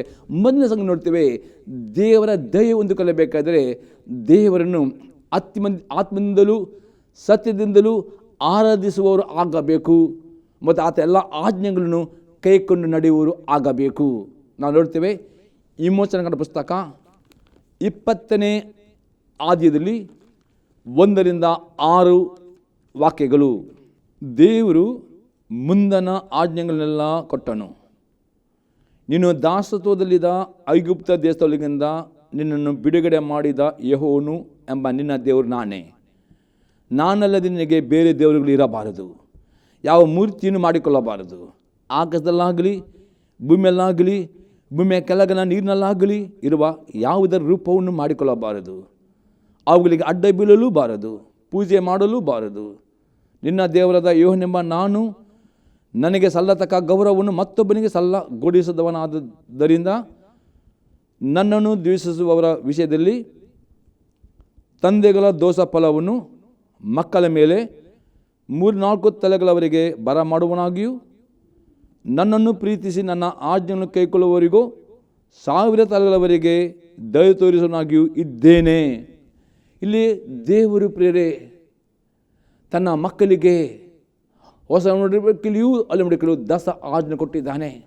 ಈ ದಸ ಆಜ್ಞೆ ಮೊದಲನೇ ಆಜ್ಞೆ ಆಗಿದೆ. ದೇವರು ಆತ್ಮಸ್ವರೂಪನಾಗಿದ್ದಾನೆ. ಆತ ಯಾವ ರೂಪವನ್ನು ಮಾಡಬಾರದು, ಯಾವ ವಿಗ್ರಹವನ್ನು ಮಾಡಬಾರದು, ಯಾವ ವಿಗ್ರಹಕ್ಕೆ ಅದು ಸಾಮಾನ್ಯ ಅಡ್ಡ ಬೀಳಬಾರದು. ಹಾಗೆ ಮಾಡಿದ್ದವರಿಗೆ ಯಾರು ದೇವರ ಆತ್ಮಸತ್ತ ಆರಾಧನೆ ಮಾಡುತ್ತಾರೆ ಅವರ ಮೇಲೆ 1000 ತಲೆಗಳ ಮೇಲೆ ದಯ ಬರುತ್ತದೆ. ಅದು ಯಾರು ದೇವರಿಗೆ ವಿಗ್ರಹ ಮಾಡಿ ಅದಕ್ಕೆ ಅಡ್ಡ ಬೀಳಿದರೆ 4 ತಲೆಗಳ ಮೇಲೆ ಶಾಪ ಬರುತ್ತದೆ. ಹಾಗೆ ಸರಿ ಅರ್ಥ ಮಾಡಿಕೊಳ್ಳಿ. ಇವತ್ತು ನಿಮಗೆ ದೇವರ ದಯ ಬೇಕು. ನೀವು ದೇವರ ಆತ್ಮಸ್ವರೂಪನಾಗಿದ್ದಾನೆ. ಆತನು ಆತ್ಮ ರೂಪದಲ್ಲಿದ್ದಾನೆ. ಆತನ ಯಾವ ಥರ ರೂಪವನ್ನು ಮಾಡಿಕೊಳ್ಳಬಾರದು, ಪುರುಷ ಯಾವುದೇ ರೂಪ ಮಾಡಿಕೊಳ್ಳಬಾರದು, ಯಾವ ರೂಪಕ್ಕೆ ಆತನು ಸಮಾನ ಮಾಡಬಾರದು. ಆತನು ಯಾವ ರೀತಿಯಲ್ಲಿ ಆ ರೂಪವನ್ನು ಅಡ್ಡ ಬೀಳಬಾರದು. ಆತನು ಆತ್ಮಸ್ವರೂಪನಾಗಿದ್ದಾನೆ ಎಂಬುದಾಗಿ ಆತನ ನಂಬಿಕೆ ಇಟ್ಟುಕೊಂಡು ಆತನ ನಿಮ್ಮ ಕರ್ತನು ಒಡೆಯನೆಂಬುದನ್ನು ಅಂಗೀಕಾರ ಮಾಡಬೇಕು. ಆತ ಅಂಗೀಕಾರ ಮಾಡಿಕೊಂಡು ಆತನ ಆತ್ಮೀಯ ರೀತಿಯಲ್ಲಿ, ಅಂದರೆ ಯಾವ ರೂಪವಿಲ್ಲದೆ ಯಾವ ರೂಪಕ್ಕೆ ಅಡ್ಡ ಬೀಳದೆ ಆತ್ಮೀಯ ರೀತಿಯಲ್ಲಿ ದೇವರ ವಾಕ್ಯಕ್ಕೆ ವಿಧರಿಗೆ ಆರಾಧನೆ ಮಾಡುವುದರೆ ಮಾತ್ರವೇ 1000 ತಲೆಗಳ ಮೇಲೆ ದೇವರ ಕರುಣೆ ಬರುತ್ತದೆ. ಒಂದು ವೇಳೆ ನೀವು ದೇವರಿಗೆ ಯಾವುದೊಂದು ರೂಪ ಮಾಡಿ ಅದು ದೇವರ ಮೇಲೆ ಅದಕ್ಕೆ ಅಡ್ಡ ಬೀಳುವುದಾದರೆ, ಅದಕ್ಕೆ ಪೂಜೆ ಮಾಡುವುದಾದರೆ, ಅಥವಾ ಅದಕ್ಕೆ ಸಂಬಂಧಪಟ್ಟ ಹಬ್ಬದ ಊಟವನ್ನು ಮಾಡುವುದಾದರೆ, ಅದೇ ಸಂಬಂಧವಾದ ನೈವೇದ್ಯವಾದ ಪದಾರ್ಥ ತಿನ್ನುವುದಾದರೆ, ಅಥವಾ ಇನ್ನು ಕೆಲವರು ಪ್ರೇರೆ ಯಾವುದೇ ರೂಪ ಮಾಡೋದಿಲ್ಲ, ಅದೇ ದೇವರಿಗೆ ಕೊಡುವ ಸಮಯಕ್ಕೆ ಅವರಿಗೆ ಯಾವುದೋ ಒಂದು ಪ್ರೇರಿತು ಕೆಲವರಿಗೆ ಪ್ರಾರ್ಥನೆ ಮಾಡಲಿಕ್ಕೆ ಅವರಿಗೆ ನಿದ್ರೆ ಅಡ್ಡಿ ಬರುವುದರೆ ಆ ನಿದ್ರೆ ಅವರಿಗೆ ವಿಗ್ರಹ ಆರಾಧನೆ ಆಗ್ತದೆ. ಅನೇಕರ ಪ್ರಾರ್ಥನೆ ಮಾಡಲಿಕ್ಕೆ ಅವರ ಮೊಬೈಲ್ ಅಡ್ಡ ಬಂದ ಅದುವೇ ಅವರಿಗೆ ವಿಗ್ರಹ ಆರಾಧನೆ ಆಗ್ತದೆ. ಅನೇಕರ ಪ್ರಾರ್ಥನೆ ಮಾಡಲಿಕ್ಕೆ ಅವರಿಗೆ ಟಿ ವಿಯಲ್ಲಿ ಬರುವ ಸೀರಿಯಲ್ ಅಡ್ಡ ಅದುವೇ ವಿಗ್ರಹ ಆಗ್ತದೆ. ಅನೇಕರಿಗೆ ತಮ್ಮ ಹೆಂಡತಿ ಗೋಸ್ಕರ ಅವರು ದೇವರನ್ನು ಪ್ರೀತಿ ಮಾಡಿ ಅದು ವಿಗ್ರಹ. ಈ ರೀತಿ ದೇವರನ್ನು ಸಂಪೂರ್ಣ ಹೃದಯದಿಂದ, ಪ್ರಾಣದಿಂದ, ಶಕ್ತಿಯಿಂದ ಆದ್ಮೇಲೆ ಯಾವುದೇ ಸಂಗತಿಗಳು ಸಹ ಅಡ್ಡಿ ಬಂದರೆ ಅದು ಸಹ ವಿಗ್ರಹ ಆರಾಧನೆ ಆಗ್ತದೆ ಪ್ರೇರೆ. ಅಥವಾ ರೂಪ ಮಾಡಿದ್ರೆ ಸಹ ವಿಗ್ರಹ, ಅಥವಾ ಅದರ ನೈವೇದ್ಯ ಪದಾರ್ಥ, ಹಬ್ಬದ ಊಟ ಈ ರೀತಿ ನೀವು ದೇವರಿಗೆ ಯಾವ ರೀತಿಯಲ್ಲಾದರೂ ದೇವರಿಗೆ ಸಂಪೂರ್ಣ ಹೃದಯ, ಪ್ರಾಣ, ಬುದ್ಧಿ, ನಿಮ್ಮ ಹಣದಿಂದ ಸಂಪೂರ್ಣ ಆರಾಧನೆ ಮಾಡದಿದ್ದರೆ ದೇವರ ದಯೆ ಬರುವುದಿಲ್ಲ, ದೇವರ ಕೋಪ ಬರ್ತದೆ. ಅದು ಯಾರು ದೇವರನ್ನು ತನ್ನ ಸಂಪೂರ್ಣ ಹೃದಯದಿಂದ, ಸಂಪೂರ್ಣ ಪ್ರಾಣದಿಂದ, ಸಂಪೂರ್ಣ ಬುದ್ಧಿಯಿಂದ, ಸಂಪೂರ್ಣ ಆದಾಯದಿಂದ ದೇವರನ್ನು ಆತ್ಮರೀತಿ ಆರಾಧನೆ ಮಾಡುತ್ತಾರೋ ಅವರ ಮೇಲೆ 1000 ತಲೆಗಳವರೆಗೆ ದಯ ಬರುತ್ತದೆ. ಹಾಗಾದರೆ ದಯ ಬರಬೇಕಾದರೆ ಈ ಆಜ್ಞೆ ನೀವು ವಿಧೇಯರಾಗಬೇಕು ಪ್ರಿಯರೇ. ಆಗ ದೇವರ ದಯ ಬರ್ತದೆ. ದೇವರಲ್ಲಿ ಅನ್ಯಾಯವಿಲ್ಲ. ನೀವು ಒಂದು ವೇಳೆ ನಾನು ದೇವರು ನಂಬುತ್ತೇನೆ ಪಾಸ್ಟರ್ ಎಂದು ಹೇಳಿಕೊಂಡು ಸಣ್ಣ ಒಂದು ರೂಪ ಮಾಡಿಕೊಂಡು ಅದಕ್ಕೆ ಅಡ್ಡ ಬೀಳುತ್ತೀರೋ ಅಥವಾ ಹೆಸರಿಗೆ ದೇವರು ಅದು ಮೆಚ್ಚುವುದಿಲ್ಲ. ಅಥವಾ ನೀವು ಪ್ರಾರ್ಥನೆ ಬರಲಿಕ್ಕೆ ಏನಾದರೂ ಅದಕ್ಕೆ ಅಡ್ಡಿ ತರದ ನಾನು ಹೇಳ್ತಂದ್ರೆ ಯಾವ ಸಂಗತಿಗಳು ನಿಮಗೆ ದೇವರ ಪ್ರೀತಿ ಮೇಲೆ ಅಡ್ಡಿ ಬರ್ತೋ ಅದೆಲ್ಲ ವಿಗ್ರಹ ಆರಾಧನೆ ತೆಗೆದು ಬಿಡಬೇಕು. ಆ ವಿಗ್ರಹ ಮಾಡದಿದ್ದರೆ ಮಾತ್ರ ದಯ ಬರ್ತದೆ, ಇಲ್ಲ ದಯ ನಿಮಗೆ ಸಿಗುವುದಿಲ್ಲ. ದೇವರನ್ನು ತಪ್ಪು ಹೊರಿಸಬಾರದು ಪ್ರೇರೆ. ಇನ್ನೊಂದು ಅರ್ಥವಾಗಿದೆ ಪ್ರೇರೆ. ಈ ಸಂಗಡ ಪುಸ್ತಕ 23ನೇ ಅಧ್ಯಾಯದಲ್ಲಿ 25 ಮತ್ತು 26ನೇ ವಾಕ್ಯ. ನಿಮ್ಮ ದೇವರಾದ ಯೆಹೋವನೊಬ್ಬನನ್ನೇ ಆರಾಧಿಸಬೇಕು, ಆಗ ಆತ ನಿಮ್ಮ ಅನ್ನ ಪಾನಗಳನ್ನು ಆಶೀರ್ವದಿಸನು, ನಿಮ್ಮಲ್ಲಿ ಯಾವ ವ್ಯಾಧಿ ಉಂಟಾಗದಂತೆ ಮಾಡುವನು, ನಿಮ್ಮ ದೇಹದ ಗರ್ಭಸ್ರಾವಾಗಲಿ ಬಂಜೆತನವಾಗಲಿ ಇರುವುದಿಲ್ಲ, ನಿಮಗೆ ಸಂಪೂರ್ಣ ಆಯುಷನ್ನು ಕೊಡುವೆನು. ಪುನಃ ದೇವರು ಹೇಳ್ತಾನೆ, ನೀವು ಯಾವುದೇ ರೀತಿಯಲ್ಲಿ ದೇವತೆಗಳನ್ನು, ದೇವರುಗಳನ್ನು ಪ್ರೇರೆ ಯಾವ ರೀತಿ ದೇವರಿಗೆ ಕೂಡ ಆ ಮಾನವನ್ನು ಯಾವ ಸಂಗತಿಗೂ ಕೊಟ್ಟು ಆರಾಧನೆ ಮಾಡಬಾರದು. ಅದೇ ಬದಲಾಗಿ ನಿಮ್ಮದ ಯೆಹೋವನನ್ನು ಆತ್ಮನಲ್ಲೂ ಆರಾಧನೆ ಮಾಡಬೇಕು. ಆವಾಗ ಆತ ನಿಮ್ಮ ಅನ್ನ ಪಾನಗಳನ್ನು ಆಶೀರ್ವಾದ ಮಾಡ್ತಾನೆ, ನಿಮ್ಮಲ್ಲಿ ಯಾವ ವ್ಯಾಧಿಯೂ ಉಂಟಾಗದೆ ಮಾಡುತ್ತಾನೆ, ನಿಮ್ಮತ್ತೆ ಗರ್ಭಸ್ರಾವಾಗಲಿ ಬಂಜೆತನ ಇರುವುದೇ ಇಲ್ಲ, ಸಂಪೂರ್ಣ ಆಯುಷನ್ನು ಕೂಡ ಆಗಿದೆ. ಇವತ್ತು ಪ್ರೇರೆ ಅನೇಕರು ಪ್ರೇರೆ ಯಾಕೆ ಅಂತ ಒಂದು ಮರಣಕರ ವ್ಯಾಧಿಗೆ ಹೋಗ್ತಾರೆ? ಕಾರಣ ಇಷ್ಟೇ ಪ್ರೇರೆ, ದೇವರಲ್ಲಿ ಅನ್ಯಾಯ ಇಲ್ಲ, ದೇವರಿಂದ ಅನ್ಯಾಯ ಮಾಡೋದಿಲ್ಲ. ದೇವರ ಆಜ್ಞೆ, ಆ ದೇವರು ಅಲ್ಲಂಬಿಕೆ ದೇವರು ಪ್ರತಿಯೊಬ್ಬರಿಗೆ 10 ಆಜ್ಞೆ ಕೊಟ್ಟಿದ್ದಾನೆ. ಈ 10 ಆಜ್ಞೆ ಮೊದಲನೇ ಆಜ್ಞೆ ಆಗಿದೆ, ದೇವರು ಒಬ್ಬನೇ ಇದ್ದಾನೆ, ಆ ದೇವರು ಬೇರೆ ಯಾವ ದೇವರಿಗೂ ಇರಬಾರದು. ಹಾಗಾದರೆ ದೇವರುಗಳ ಸ್ಥಾನ, ದೇವರ ಮಾನ, ಬೇರೆ ಬೇರೆ ಸಂಗತಿಯನ್ನು ಅಷ್ಟೇ ನಾನು ವಿವರಿಸ್ತೇನೆ. ವಿಗ್ರಹದ ಬಗ್ಗೆ ನೀವು ಮಾಡುವುದಾದರೆ ಪ್ರೇರೆ ನಿಮಗೆ ಆಶೀರ್ವಾದ ಬರುವುದಿಲ್ಲ, ದೇವರ ದಯೆ ಬರುವುದಿಲ್ಲ, ಕೋಪವೇ ಕೋಪ ಇರ್ತದೆ. ದೇವರ ಅನ್ಯಾಯ ಮಾಡೋದಿಲ್ಲ. ದೇವರು ಪ್ರೀತಿ ಮಾಡಬೇಕಾ, ದೇವರ ಕರುಣೆ ಬೇಕಾ? ಈ ವಾಕ್ಯ ವಿಧಾನಗಿರಿ ದೇವರಿಗೆ ಸಲ್ಲೋ ಮಾನವನ್ನು ಯಾವ ವಸ್ತುವಿಗೂ ಯಾವ ಸಂಗತಿ ಕೊಡದೆ ದೇವರ ಆತ್ಮಸ್ವರೂಪವನ್ನು ಅವನ ಆತ್ಮ ರೀತಿಯಲ್ಲಿ ಆತನ ಆಜ್ಞೆಗಳನ್ನು ಆರಾಧನೆ ಮಾಡಿ, ಆಗ ದೇವರ ದಯೆ ನಿಮ್ಮ ಮೇಲೆ, ನಿಮ್ಮ ಮಕ್ಕಳ ಮೊಮ್ಮಗ 1000 ತಲೆಗಳ ಮೇಲೆ ದೇವರ ದಯೆ ನೀವು ಅನುಭವ ಮಾಡಲಿಕ್ಕೆ ಸಾಧ್ಯವಾಗ್ತದೆ. ಅದರ ಆಶೀರ್ವಾದ ನಿಮ್ಮ ಮೇಲೆ ಬರ್ತದೆ. ಇನ್ನೊಂದು ಎಕ್ಸಾಂಪಲ್ ನೋಡೋಪ್ಪ, ಹೊಸ ನಂಬಿಕೆಯಲ್ಲಿ ಅಲ್ಲ ನಂಬಿಕೆಯಲ್ಲಿ ನೋಡುವ ಜ್ಞಾನೋಕ್ತಿ ಪುಸ್ತಕ 3ನೇ ಅಧ್ಯಾಯದಲ್ಲಿ 1ನೇ ವಾಕ್ಯದಿಂದ 5ನೇ ವಾಕ್ಯ ತನಕ. ಕಂದ, ನನ್ನ ಉಪದೇಶವನ್ನು ಮರೆಯಬೇಡ, ನನ್ನ ಆಜ್ಞೆಗಳನ್ನು ಮನಪೂರ್ವಕವಾಗಿ ನಡೆಸು, ಅವನು ನಿನ್ನ ದಿನಗಳನ್ನು ಹೆಚ್ಚಿಸಿ ನಿನ್ನ ಆಯುಷ್ಯವನ್ನು ವೃದ್ಧಿಗೊಳಿಸಿ ನಿನಗೆ ಸುಕ್ಷೇಮವನ್ನುಂಟು ಮಾಡುವವು. ಪ್ರೀತಿ ಸತ್ಯದ ನಿನ್ನನ್ನು ಬಿಡದಿರಲಿ, ಅವುಗಳು ನಿನ್ನ ಕೊರಳಿಗೆ ಕಟ್ಟು, ನಿನ್ನ ಹೃದಯದ ಅಲೆಗೆ ಅವುಗಳನ್ನು ಬರೆ. ಇದನ್ನು ನೀನು ದೇವರ ಮತ್ತು ಮನುಷ್ಯರ ದಯೆಯನ್ನು ಸಮ್ಮತಿಯನ್ನು ಪಡೆದುಕೊಳ್ಳುವಿ. ಇಲ್ಲಿ ಸೊಲೊಮೋನನು ಈ 3 ಮತ್ತು 4 ವಾಕ್ಯದಲ್ಲಿ ಪ್ರೀತಿ ಸತ್ಯ ನಿನ್ನ ಬಿಡ. ಪ್ರೀತಿ ಅಂದರೆ ಏನು? ದೇವರ ಆಜ್ಞೆಗಳನ್ನು ಕೈಕೊಂಡು ನಡೆಯುವುದು, ಆತನ ಸತ್ಯ ರೀತಿಯಲ್ಲಿ ಆರಾಧನೆ ಮಾಡುವುದು. ಈ ದೇವರ ಪ್ರೀತಿ ಎಂದರೆ ದೇವರ ಆಜ್ಞೆ ಕೈಕೊಂಡು ನಡೆಯುವುದಾಗಿದೆ. ಆ ಪ್ರೀತಿ, ಆ ದೇವರ ವಾಕ್ಯ ವಿಧೇಯತೆ, ಸತ್ಯತೆ ಯಾವ ನಿನ್ನ ಬಿಟ್ಟು ಬಿಡಬಾರದು. ಇಲ್ಲಿ ಸೊಲೊಮೋನ ಹೇಳ್ತಾನೆ, ಅವು ನಿನ್ನ ಕೊರಳಿಗೆ ಕಟ್ಟುವವರು ಆಗಬೇಕು, ನಿನ್ನ ಹೃದಯ ಅಲೆಗಳೇ ಬರಬೇಕು. ಆವಾಗ ಮಾತ್ರ ದೇವರ ಮತ್ತು ಮನುಷ್ಯರ ದಯೆ ಸಮ್ಮತಿ ಸಿಗ್ತದೆ ಎಂಬುದರಲ್ಲಿ ಸೊಲೊಮೋನನಲ್ಲಿ ಹೇಳ್ತಾನೆ. ಈಗ ಹೊಸ ನಂಬಿಕೆಯನ್ನು ನೋಡೋ ಪ್ರೇರೆ, ಯಾಕೋಬನ ಬರೆದ ಪತ್ರಿಕೆ 2ನೇ ಅಧ್ಯಾಯದಲ್ಲಿ 8ನೇ ವಾಕ್ಯದಿಂದ 13ನೇ ವಾಕ್ಯ ತನಕ. ಆದರೂ ಶಾಸ್ತ್ರಕ್ಕೆ ಸರಿಯಾಗಿ ನಿನ್ನ ನೆರೆಯವನನ್ನು ನಿನ್ನಂತೆಯೇ ಪ್ರೀತಿಸಬೇಕೆಂಬ ರಾಜಾಜ್ಞೆಯನ್ನು ನೀವು ನೆರವೇರಿಸುತ್ತಿದ್ದರೆ ನೀವು ಒಳ್ಳೆಯದನ್ನು ಮಾಡುವವರು. ಅದನ್ನು ಬಿಟ್ಟು ಪಕ್ಷಪಾತ ತೋರಿಸುವರಾಗಿದ್ದರೆ ನೀವು ಪಾಪ ಮಾಡುವರಾಗಿದ್ದು ಅಪರಾಧಿಗಳೆಂದು ಧರ್ಮಶಾಸ್ತ್ರ ಮನಸ್ಸಲ್ಲಿ ಪಡುತ್ತೀರಿ. ಇಲ್ಲಿ ಯಾಕೋಬ ಹೇಳ್ತಾನೆ, ಆ ಸಭೆಯಲ್ಲಿ ಪ್ರಿಯರೇ, ಶ್ರೀಮಂತರಿಗೆ ಒಂದು ಸ್ಥಾನ, ಬಡ ಒಂದು ಸ್ಥಾನ, ಈ ರೀತಿಯ ಪಕ್ಷಪಾತ ಇತ್ತು. ಅದಕ್ಕೆ ಯಾಕೆ ಹೇಳ್ತಾನೆ, ದೇವರ ವಾಕ್ಯತೆ ದೇವರಾದರೆ ನಾವು ಪ್ರತಿಯೊಬ್ಬರನ್ನು ಸರಿ ಸಮಾನವಾಗಿ ನೆರೆಯವರನ್ನು ಪ್ರೀತಿ ಮಾಡಬೇಕೆಂಬ ದೇವರ ಆಜ್ಞೆ ಹೇಳ್ತದೆ. ಈ ಆಜ್ಞೆ ಹೊಂದಿದವರು ಈ ಯಾಕೋಬನ ಪತ್ರಿಕೆಯಲ್ಲಿ ಅವರು ಬಡ ಸಹೋದರಿಗೆ ಪಕ್ಷಪಾತ ತೋರಿಸಿದ್ರು. ಅದಕ್ಕೆ ಅಲ್ಲಿ ಯಾಕೋಬ ಹೇಳ್ತಾನೆ, ಈ ಪಕ್ಷಪಾತ ತೋರಿಸಿದ ನಿಮಿತ್ತವಾಗಿ ಅವರು ದೇವರ ಮುಂದೆ ಅಪರಾಧಿ ಆಗಿದೆ ಎಂಬುದೇ ಧರ್ಮಶಾಸ್ತ್ರ ತೀರ್ಪು ಕೊಡ್ತದೆ ಎಂಬುದರಲ್ಲಿ ಯಾಕೋಬನು ಹೇಳ್ತಾನೆ.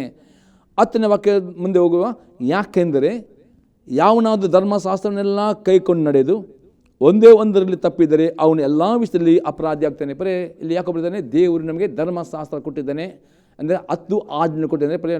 ಸರಿ ಅರ್ಥ ಮಾಡಿಕೊಳ್ಳಿ, ಯೇಸು ಕ್ರಿಸ್ತನು ಬಂದದ್ದು ಯಾವ ಆಜ್ಞೆಗಳನ್ನು ಯೇಸು ರದ್ದು ಮಾಡಲಿಲ್ಲ. ಯೇಸು ಬರೀ ಅಲ್ಲಂಬಡಿಕೆಯಲ್ಲಿರುವ ಯಜ್ಞ ಸಮಾಪನೆ, ಯೇಸು ಬರೋ ಮೊದಲು ಅಲ್ಲಂಬಡಿಕೆಯಲ್ಲಿ ಯಜ್ಞ ಸಮಾಪನೆ ಇತ್ತು.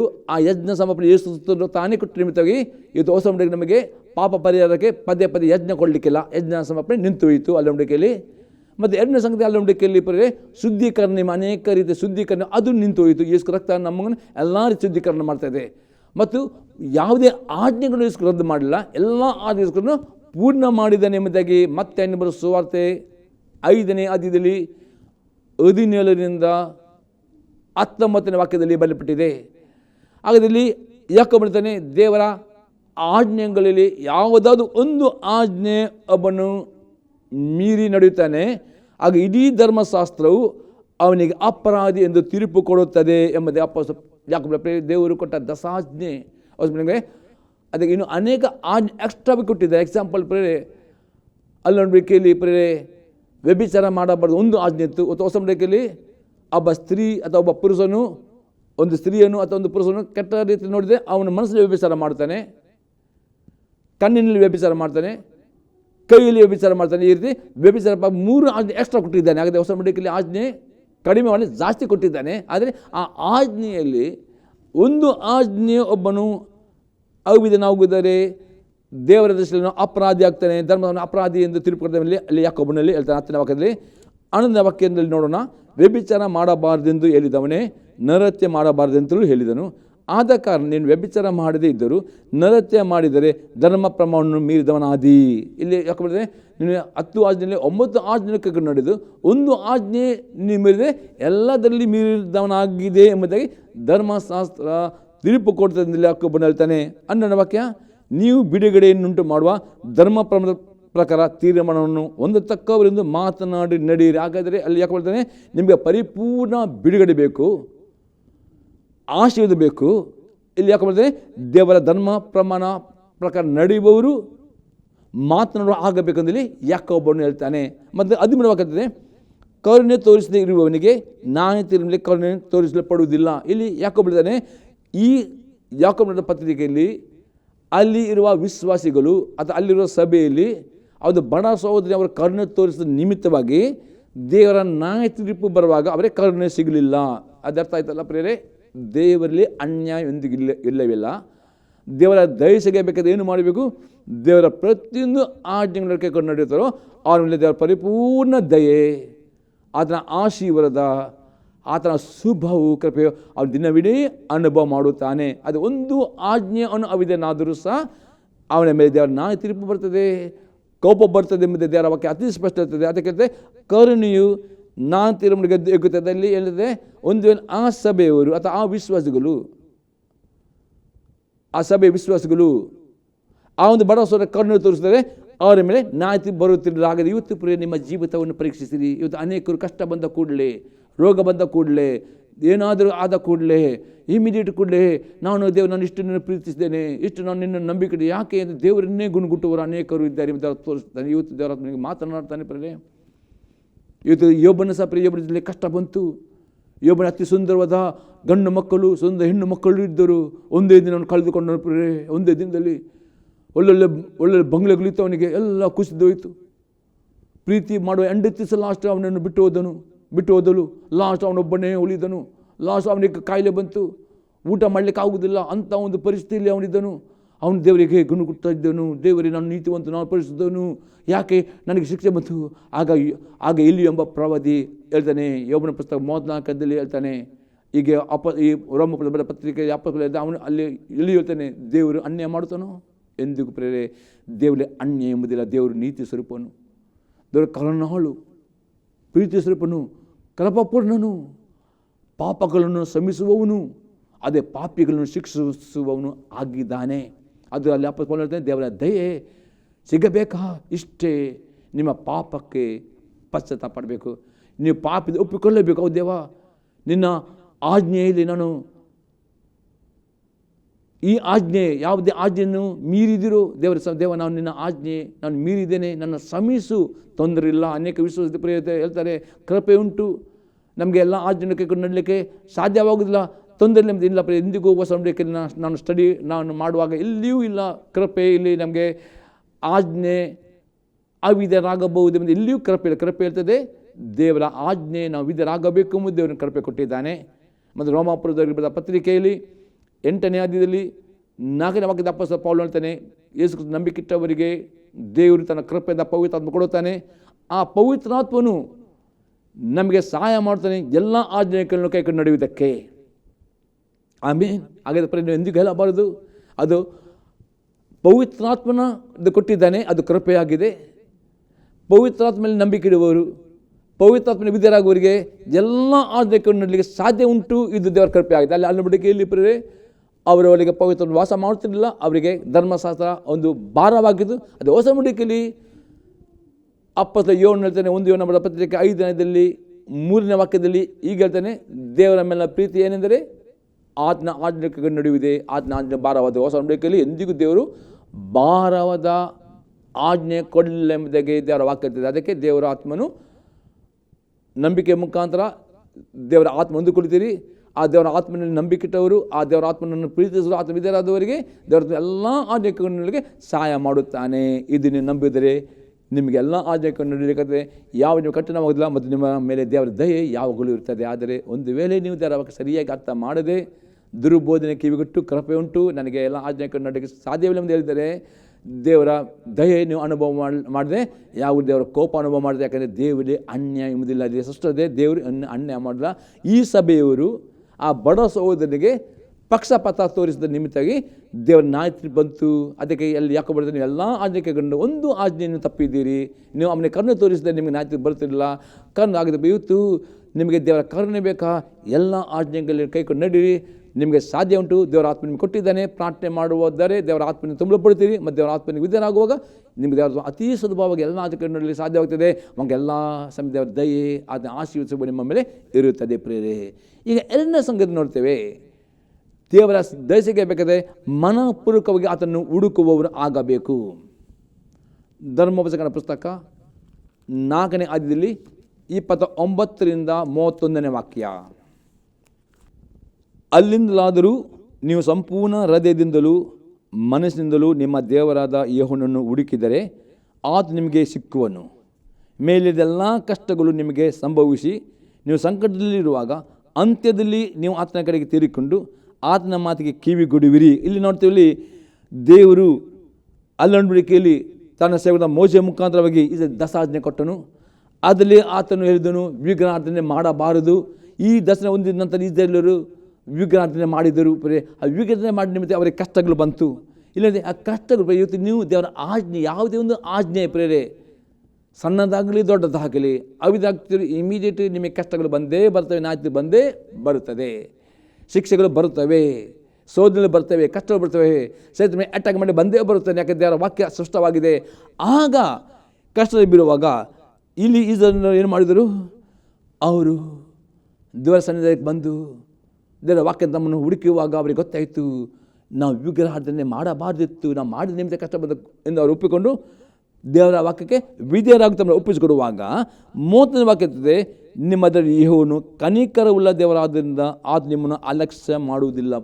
ದೇವರು ಕರುಣಾಳು, ಕೃಪಾಳು, ಪ್ರೀತಿ ಸ್ವರೂಪನು, ದಯಾಳು. ಯಾವಾಗ ನೀವು ಪಾಪ ಮಾಡುವಾಗ ಕಷ್ಟ ಬರ್ತದೋ, ಶಿಕ್ಷೆ ಬರ್ತದೋ, ರೋಗಗಳು ಬರ್ತವೋ, ಇಮ್ಮಿಡಿಯೇಟ್ ಬನ್ನಿರಿ ದೇವ, ನನ್ನ ಪರೀಕ್ಷೆ ದೇವ, ನಾನು ಎಲ್ಲಿ ನಾನು ತಪ್ಪಿ ಬಿದ್ದಿದ್ದೇನೆ ದೇವ, ನಿನ್ನ ವಾಕ್ಯವನ್ನು ಅತಿ ಹೆಚ್ಚಾಗಿ ಓದಿರಿ.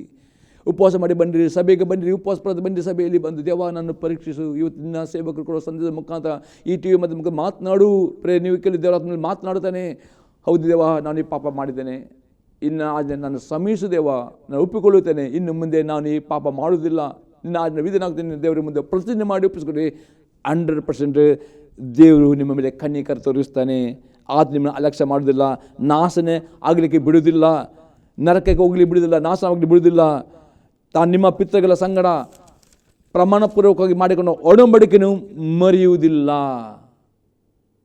ನಿಮ್ಮ ರೋಗ ಮರಣಕರ ವ್ಯಾಧಿ ಇರಬಹುದು, ದೇವರು ಕಣ್ಣು ತೋರಿಸಿ ಆ ರೋಗದಲ್ಲಿ ಸಾಯಲಿಕ್ಕೆ ಬಿಡದೆ ಆ ಮರಣಕರ ವ್ಯಾಧಿಯು ಗುಣ ಮಾಡುವನಾಗಿದ್ದಾನೆ. ಯಾಕೆ? ದೇವರು ತಮ್ಮ ಪಿತ ಪ್ರಮಾಣ ಒಡಂಬಡಿಕೆ ಮಾಡಿದೆ. ದೇವರು ನೀವು ನಮ್ಮ ಸಂಗಡ ಒಡಂಬಡಿಕೆ ಮಾಡಿದ್ದಾನೆ. ಪ್ರಿಯರೇ, ಹೊಸ ಒಡಂಬಡಿಕೆ ನಾವು ನೋಡ್ತೇವೆ. ಯಾವ ಒಡಂಬಡಿಕೆ? ಅಲ್ಲಿ ಒಡಂಬಡಿಕೆಯಲ್ಲಿ ದೇವರು ಒಡಂಬಡಿಕೆ ಮಾಡಿದ್ದಾನೆ. ಹೊಸ ಒಡಂಬಡಿಕೆಯನ್ನು ನೂತನ ಒಡಂಬಡಿಕೆ ಮಾಡಿದ್ದಾನೆ. ಅದು ಆಗಿದೆ ಯೋನ ಬರೆದ ಸುವಾರ್ತೆ 15ನೇ ಅಧ್ಯಾಯದಲ್ಲಿ 10ನೇ ವಾಕ್ಯ.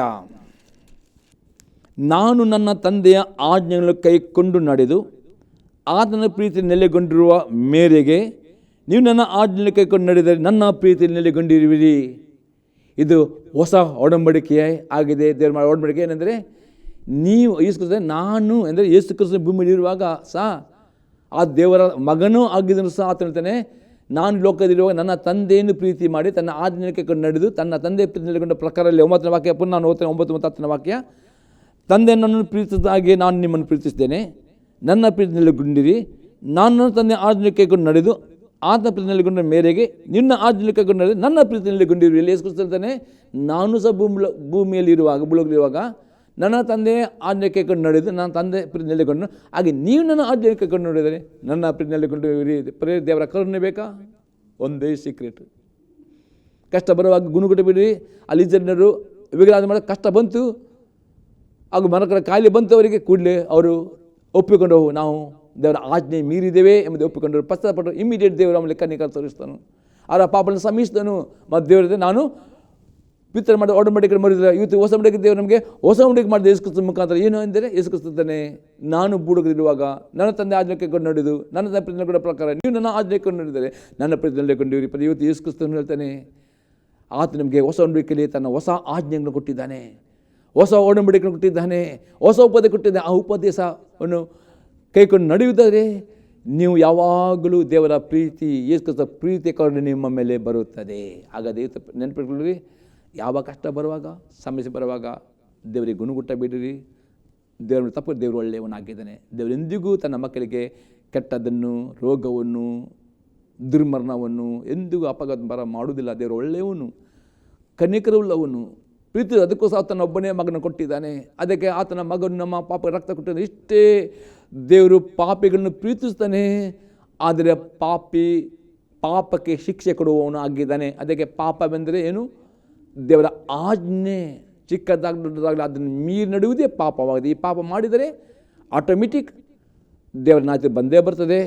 ಅದು ನಿಮಗೆ ತಪ್ಪಿದಾಗುವುದು. ಆ ನ್ಯಾಯ ಬರುವಾಗ ಇಮಿಡಿಯೇಟ್ ದೇವ ನನ್ನ ಶ್ರಮಿಸು ಅಂದೆಲ್ಲ ಕೂಡಲೇ ಆ ಯೇಸು ರಕ್ತ ನಿಮ್ಮ ಎಲ್ಲ ಪಾಪವನ್ನು ತೊಳೆದು ಶುದ್ಧೀಕರಿಸಿಕೊಂಡು ನಿಮಗೆ ಕರುಣೆ ಸಿಗ್ತದೆ. ಇದು ದೇವರ ಕೃಪೆ. ಎಷ್ಟು ಪಾಪ ಮಾಡಿದರೆ ಕೂಡಲೇ ಬನ್ನಿರಿ, ದೇವ ನಾನು ಪಾಪ ಒಪ್ಪಿಕೊಳ್ಳುತ್ತೇನೆ, ನನ್ನ ಪಾಪವನ್ನು ಶ್ರಮಿಸು. ಈ ದಿನ ದೇವರ ಒಡಂಬಡಿಕೆ ಮಾಡಿರಿ, ಪ್ರತಿಜ್ಞೆ ಮಾಡಿರಿ. ಬೇಕಾದರೆ ನಿಮ್ಮ ಪ್ರತಿಜ್ಞೆ ನಿಮ್ಮ ಬೈಬಲ್ನಲ್ಲಿ ಬರೆದುಕೊಳ್ಳಿರಿ.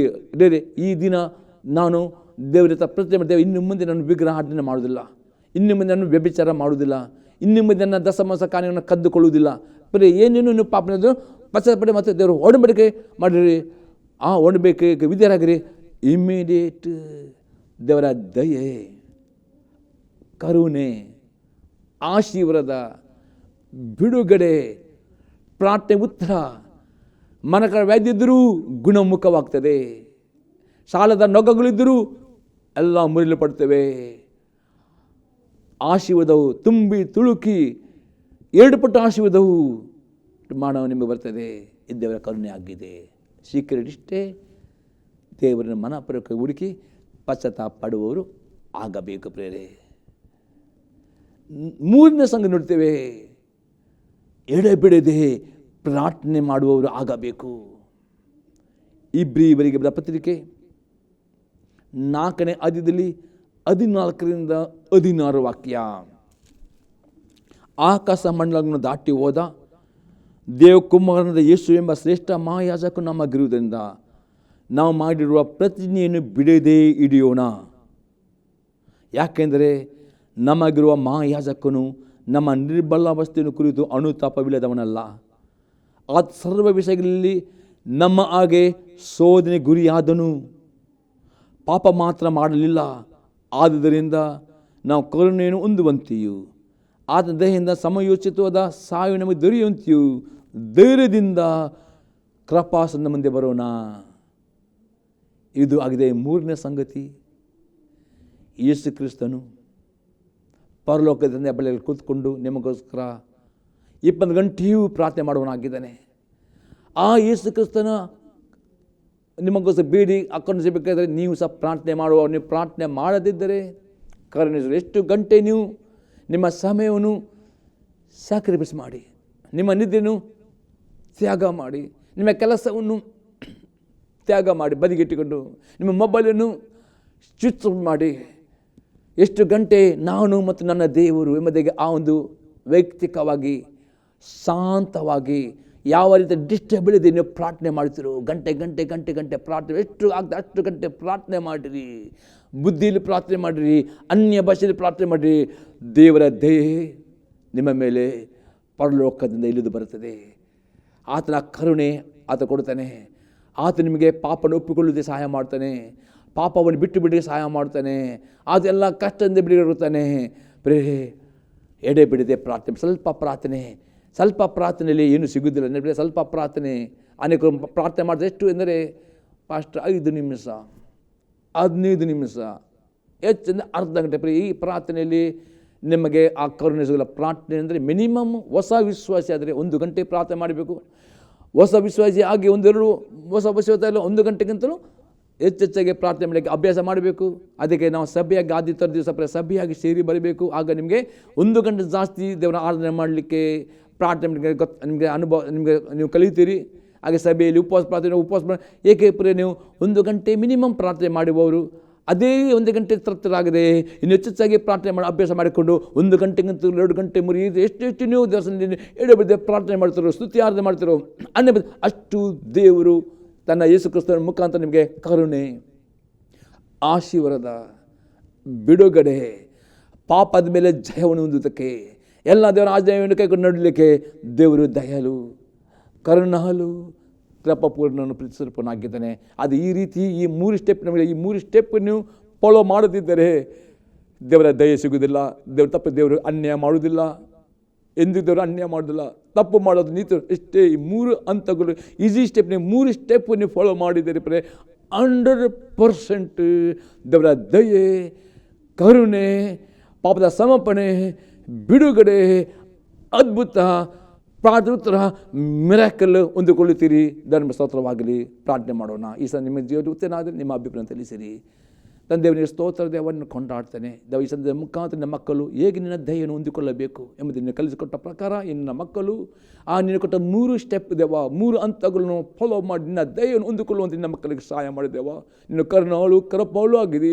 ಇನ್ನು ಮಕ್ಕಳ ಮೇಲೆ ಕರುಣಿಸು, ಈ ಮಕ್ಕಳ ಮೇಲೆ ನಿನ್ನ ದಯೆ ತೋರಿಸು, ಈ ಮಕ್ಕಳನ್ನ ಆಶೀರ್ವದಿಸು.